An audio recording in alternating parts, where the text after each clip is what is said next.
ഇപ്പോഴത്തെ NSSൻ്റെ നിലപാട് ഇടതുപക്ഷത്തിനെതിരായിട്ട് UDFനെയും വിജയസാധ്യതയുള്ള BJP കാൻഡിഡേറ്റിനെ സഹായിക്കണമെന്ന് തന്നെയാണ്. എല്ലാ മണ്ഡലങ്ങളിലും BJPക്ക് വിജയസാധ്യതയില്ലല്ലോ.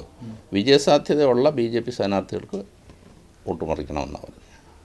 വിജയസാധ്യതയുള്ള മണ്ഡലങ്ങളിൽ BJPക്ക് വോട്ട് ചെയ്യണമെന്ന് സുകുമാരൻ നായർ NSS കരയോഗങ്ങൾക്ക് നിർദ്ദേശം നൽകിയതായുള്ള രഹസ്യമൊഴി ഇപ്പോൾ പുറത്തു വന്നിരിക്കുകയാണ്. താലൂക്ക് യൂണിയൻ പ്രസിഡന്റിന്റെ പുറത്താക്കലൂടെ ചുരുളഴിയുന്നത് സമുദ്രത്തിലെ കള്ളക്കളികളാണ്. BJPക്ക് വിജയസാധ്യതയുള്ള മണ്ഡലങ്ങളിൽ അവർക്ക് അനുകൂലമായും ബാക്കി മുഴുവൻ മണ്ഡലങ്ങളിലും UDF സ്ഥാനാർത്ഥികൾക്ക് വോട്ട് ചെയ്യണമെന്നും കരയോഗങ്ങൾക്ക് നിർദ്ദേശം നൽകിയിരിക്കുകയാണ് സുകുമാരൻ നായർ.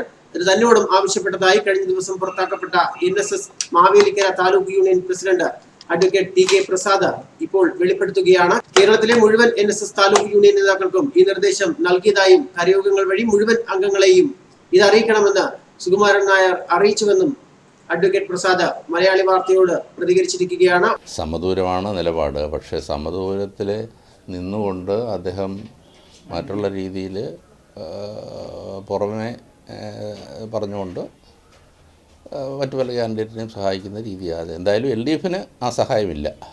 അല്ല, താലൂക്ക് യൂണിയൻ പ്രസിഡന്റ് എന്നുള്ള നിലയിൽ താങ്കളോട് NSSന്റെ ആസ്ഥാനത്ത് നിന്ന് UDFനെയോ BJPയെയോ സഹായിക്കണം എന്ന തരത്തിൽ എന്തെങ്കിലും നിർദ്ദേശങ്ങളോ? അതെ, ആ നിർദ്ദേശം ഉണ്ടായിരുന്നു. എങ്ങനെയായിരുന്നു? UDFനെയും BJPയെയും സഹായിക്കണമെന്ന് പറഞ്ഞു. അതായത് ജനറൽ സെക്രട്ടറി നേരിട്ട് ആവശ്യപ്പെട്ടു. കേരളത്തിലെ എല്ലാ യൂണിയനുകളോടും ആവശ്യപ്പെട്ടിട്ടുണ്ട്. നായർ സമുദായ അംഗങ്ങൾക്കിടയിൽ വീട് വീടാന്തരം കയറി ഇറങ്ങി UDFന് വേണ്ടിയും BJPക്ക് വേണ്ടിയിട്ടും പ്രചരണം നടത്തണമെന്ന് താങ്കളോട് ആവശ്യപ്പെട്ടിരുന്നു. അത്തരത്തിലല്ല, കരയോഗം പ്രവർത്തകരോട് സംസാരിക്കണമെന്ന് ആവശ്യപ്പെട്ടിരുന്നു. വീട് വീടാന്തോറും എന്നുള്ളത് പ്രസക്തിയില്ല ഇന്നത്തെ. അത് രേഖാമൂലമില്ല, ഇത് ഓറലായിട്ട് പറഞ്ഞത് മാത്രമേ ഉള്ളൂ. പത്തനംതിട്ട മണ്ഡലത്തിൽ NSSന്റെ ഔദ്യോഗികമായ ഒരു സഹായം ആർക്കായിരിക്കും എന്നാണ് താങ്കളുടെ പ്രതീക്ഷ? സ്വാഭാവികമായും BJP കാൻഡിഡേറ്റിനായിരിക്കും.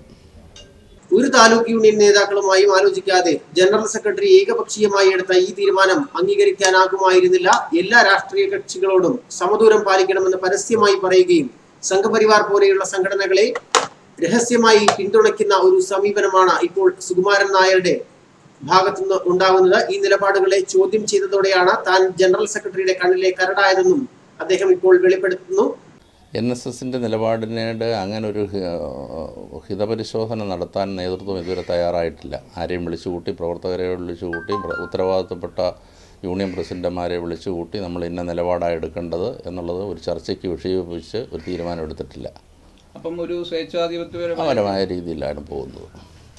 ഡയറക്ടർ ബോർഡ് അംഗമായ Shri R Balakrishna Pillai NSS general secretary ആയേക്കുമോ എന്ന ഭയം മൂലം അദ്ദേഹത്തോട് അടുപ്പമുള്ള ഓരോരുത്തരെയായി NSS നേതൃനിരയിൽ നിന്നും പുറത്താക്കുക എന്ന അജണ്ടയാണ് ഇപ്പോൾ സുകുമാരൻ നായർ നടപ്പിലാക്കുന്നതെന്നും അഡ്വക്കേറ്റ് പ്രസാദ് ഇപ്പോൾ വെളിപ്പെടുത്തുകയാണ്. 33 വർഷമായി നായർ സൊസൈറ്റിയുമായി ചേർന്ന് പ്രവർത്തിക്കുന്ന ഒരാൾ താൻ ഇതര മതവിഭാഗങ്ങൾക്കോ ജാതി വിഭാഗങ്ങൾക്കോ ദോഷകരമായി പ്രവർത്തിക്കരുതെന്ന് സമുദായാചാര്യൻ മന്നത്ത് പത്മനാഭൻ തന്നെ വ്യക്തമാക്കിയിട്ടുണ്ട്. എന്നാൽ NSS ജനറൽ സെക്രട്ടറി എന്ന നിലയിൽ സുകുമാരൻ നായർ സാമുദായിക ആചാര്യന്മാരുടെ വാക്കിന് പോലും യാതൊരു വിലയും കൽപ്പിക്കാതെയാണ് BJPയെ പോലെയുള്ള വർഗീയ സംഘടനകളെ സഹായിക്കാൻ രഹസ്യ നിർദ്ദേശം നൽകിയിരിക്കുന്നത്.